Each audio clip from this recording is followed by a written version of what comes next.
The National Capitol Trolley Museum opened in 1969 when Congress decided to close down the streetcar system in the nation's capital.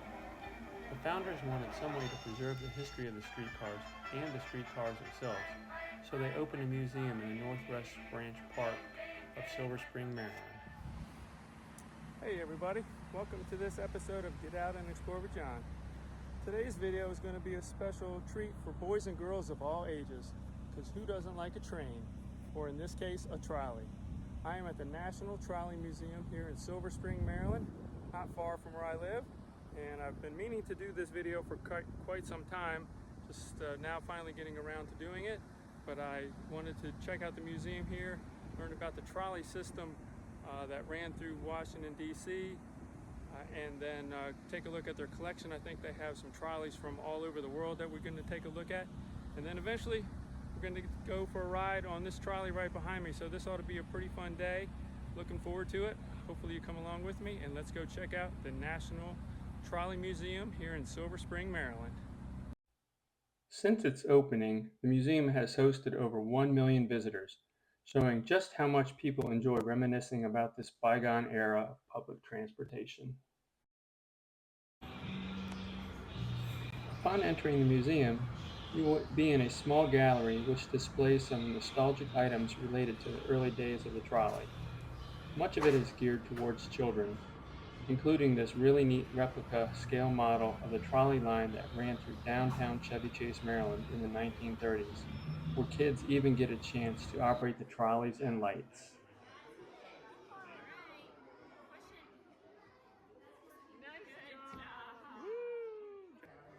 The museum offers educational programs and activities for school groups, and they even host birthday parties for kids who love trolleys. They also have many other events throughout the year, and during the summer, they offer children's programs targeted to children ages 6 through 10, teaching them about the history of the trolleys in the area. For more information, go to dctrolley.org. Among the many indoor exhibits highlighting the different areas of the streetcars, there is a small silent theater that runs short clips of historic movies, showing the enormous role they played in the expansion of Washington, D.C. and the development of the surrounding suburban areas.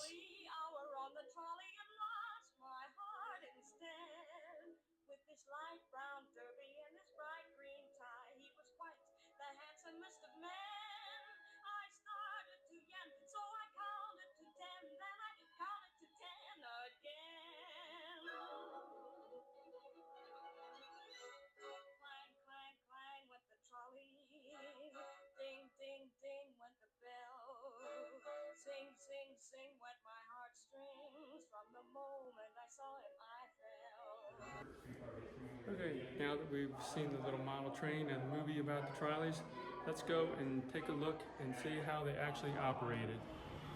By definition, a streetcar is a trolley that runs on tracks, which were embedded in the streets.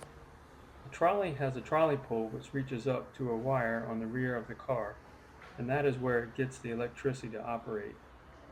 The streetcar era began in Washington, D.C. when the Georgetown Railroad Company received a charter from Congress to establish 3 horse-car lines in the city in 1862 during the American Civil War, and ran for over 100 years. This is an example of what the conduit system looked like. I forgot to mention that's what's called a conduit system. So the electrical conduit that ran under the streets. This whole structure is what the tracks look like in the streets if you have this underground system. So the device right here is the plow, the cables, and the 600 volt direct current on all trolley systems. This is what we use out here. And it was a standard for a long time. Now it's over 700 volts, 750, I think, because of electronics and air conditioning. Anyway, so the cable here, this plow would make contact with it, and the trolley would go along the streets like that. The other device is if they have to work on the streets, they can put that in there and then plug into the system and use their jackhammers or whatever. This device here is used to clear the conduit out. You get, because it's open to the air, you get slush, snow, water, trash, leaves, whatever, and you can bring the cars to a stop. so they can use this to clean that out partially. I've seen pictures in the late 50s, not long before they abandoned everything, they actually fired in this conduit system. Very expensive structure, as you can see. This is a huge piece of steel with concrete in it. They mandated when they stopped trolley systems to rip all this stuff out. Then they realized how much that was going to cost. So they left most of it in, and they would take it out, since they had to work on the street, build the metro, or work on the sewer systems or whatever. They would take it out, pieces out again, and that's probably where this came from. Okay, now that we've learned how the trolleys operated, let's go into the streetcar hall and check out the collection of trolleys they have here.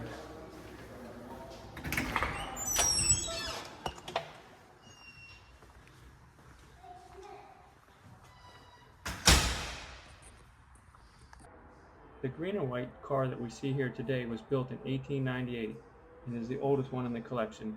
It was one of over 70 purchased from the American Car Company of St. Louis to run on the streets of Washington, D.C. When streetcars first began to operate in D.C., literacy was much lower than today, so the color of the streetcar was how the streetcar line was identified, making it easier for everyone to use. In fact, Washington's metro system still uses a color system today. The red and yellow 3rd Avenue Railway System car, number 678, began service in New York City in 1939. When New York decided to stop their streetcar line to the Bronx in 1948, this car was shipped to Vienna, Austria under the Marshall Plan, helping to replace some of the trams that were damaged during World War II. It was in use in Austria until 1969 when they stopped service. Then it was bought and brought back to the United States and put in the museum in 1971.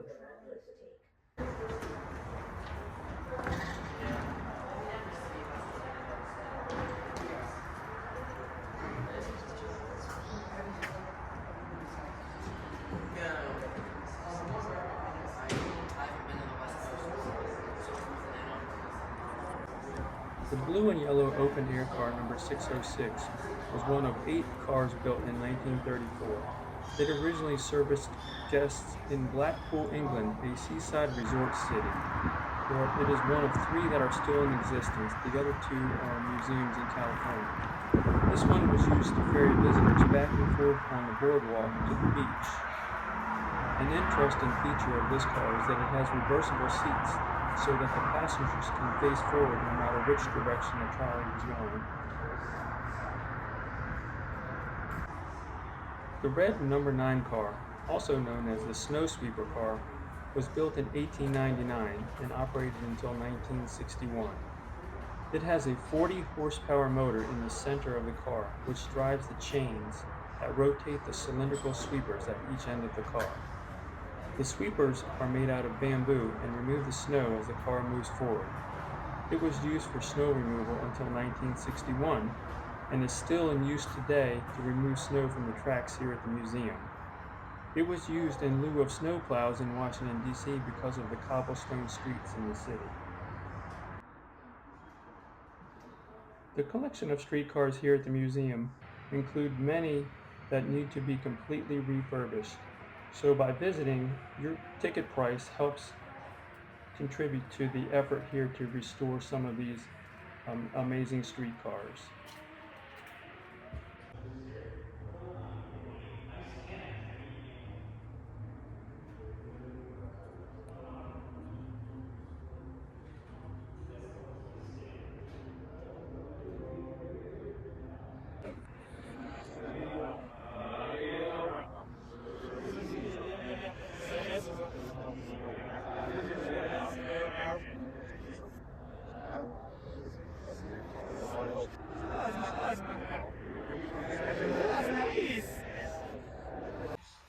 Including some from the Brotherhood of Sleeping Car Porters, powerful black men, unclear voices, and yet.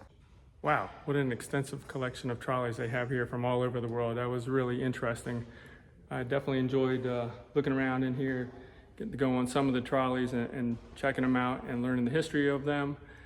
So now that we are done looking at the collection, we're going to go outside and actually get to ride on one of these trolleys. That's the main reason that I came here today, was to go for a trolley ride. So Looking forward to that. I get outside here in a couple minutes, catch the 2 o'clock trolley ride through the park. This ought to be fun, so let's go and take a ride. From the 1820s until the 1880s, urban transit in North America began when horse-drawn omnibus lines started to operate along city streets. These lines simply ran wagons along rails set in the street. When the rails were introduced, the rolling resistance was reduced and the average speed increased. The first of what we now know as streetcars began operation in 1832 in New York City. The streetcar era began in Washington, D.C. when the Georgetown Railroad Company received a charter from Congress to establish 3 horse-car lines in the city in 1862 during the American Civil War, and it ran for over 100 years. By the mid-1880s, there were 415 street railway companies running in the United States, operating over 6,000 miles of tracks and carrying 188 million passengers per year using animal-drawn cars. During the latter half of the 19th century, many streetcar operators switched from animals to other types of power such as cable-drawn or electric. In 1890, a notable transition took place in Washington, D.C. when cable drives were installed to provide electric power to the cars. The advantages of eliminating the animal drive power were obvious as it didn't require food, water, and shelter, and it didn't produce any waste that needed to be cleaned up. By 1895, almost 900 electric street railways and 11,000 miles of tracks had been built in the United States, providing a much easier daily commute for workers. In addition to the daily commute, rail companies such as the Hagerstown and Frederick Railway built and began operating transit service to 2 amusement parks in order to entice people to ride their streetcars in 1896.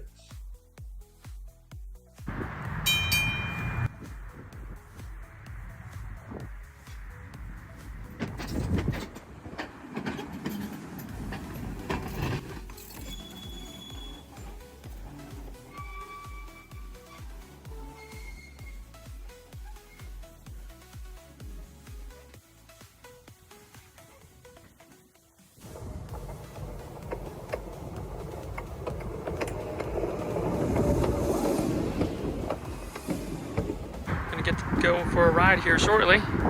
Let's go check it out while we're waiting for everybody to show up.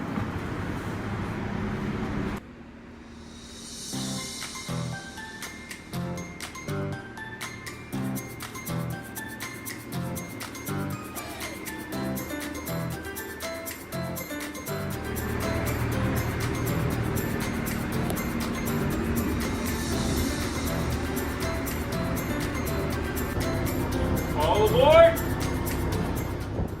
The $12 admission price to the museum does include a ticket for the trolley ride, fan favorite of children of all ages.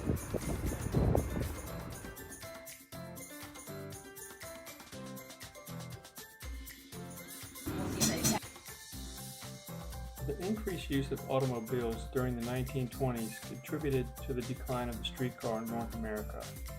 The decline continued during the Great Depression of the 1930s, but the onset of World War II held off the closure of some streetcar lines as civilians used them to commute to war-related factory jobs during the time when rubber and gasoline were rationed. The abandonment of the city streetcar in the mid-20th century led to accusations of a conspiracy that the Union of Automobile, Oil, and Tire Manufacturers were shutting down the streetcar system in order to further the use of buses and automobiles. Some of those involved in the conspiracy were General Motors, Firestone, and Standard Oil, which funded holding companies that purchased many of the streetcar transit systems. After the war, automobile use continued to rise, which increased with the passage of the Federal Highway Act of 1956. By the 1960s, most North American streetcar systems were closed. The survival of the lines that made it past the 1960s was aided by the introduction of the successful PCC streetcar, a design of streetcar used to standardize streetcars, better known as the President's Conference Committee car.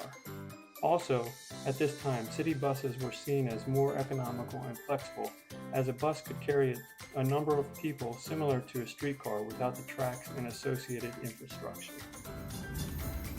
Though the streetcars or trolley cars were once the main form of public transit in hundreds of cities and towns across North America, most of the original urban streetcar systems were dismantled in the mid-20th century or converted to other modes of transportation, such as light rails and bus lines. Today, only Toronto continues to operate a network of streetcars. A few other towns have restored a small fleet of streetcars either for public transit or for tourists. Many of those are inspired by the New Orleans' St. Charles streetcar line, generally viewed as the world's oldest continuously operating streetcar line. A renaissance of the streetcar began when the term light rail was first coined in 1972. Since then, a number of North American cities have built light rail systems, some of which operate partially in the right-of-way of city streets, others operate on exclusive right-of-ways. Today, light rail systems operate in over 30 cities, so in some way, the streetcar still survives today. Alright guys, well I think that's going to do it from the Trolley Museum today. I hope you enjoyed the video. Some really cool trolleys here you got to come and check out and take a ride on. It's really worth the visit. So if you're in the area here in Silver Spring, I would highly recommend coming to the Trolley Museum.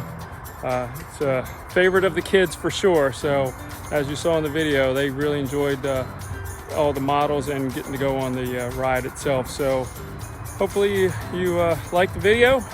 Thanks for coming along with me on this adventure. And if you have any comments, please put them down below and give me a thumbs up and maybe subscribe to the channel. I'd really appreciate it. And like I say, until next time, you never know what you're going to see until you get out and explore with John.